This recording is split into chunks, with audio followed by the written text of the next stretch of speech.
Well, let's get an idea of what's happening in areas such as Chinhoyi, where I'm joined on the line by my colleague. It's Tumaole Mohlaoli, eNCA Africa reporter who's on the ground for us in Zimbabwe. Tumaole, a very good day to you as well. It's 12:30 and the voting stations have been open for some time. We've spoken to our reporters in built-up urban areas. What about the rural areas where you are?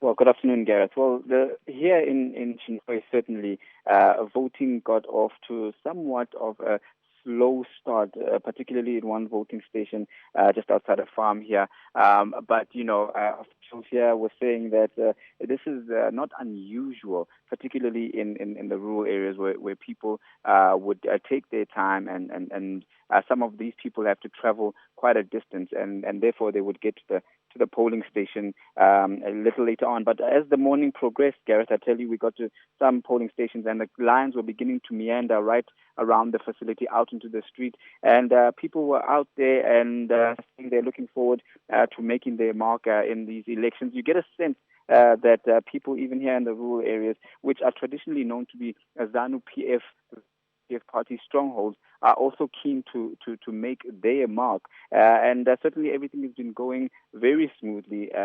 Police are out, of course, and officials are saying that the police are out here to ensure that there is no intimidation and that everything goes swimmingly. And people have been smiling all around, and certainly very different scenes, I think, from those witnessed in the previous presidential polls or in the aftermath 5 years ago, Gareth. When it comes to the completion of the elections today, Tumaole, we understand the election polling stations are going to close at 7 o'clock where you are, as well as the other polling stations. What happens if all the voting hasn't taken place? There is an incredible number of people, I'm sure, that still need to vote. What happens if 7 o'clock arrives and they haven't finished? Well, according to officials at polling stations here and the election observers, they are confident that the message has gone out and reached people to say you have to make it on time.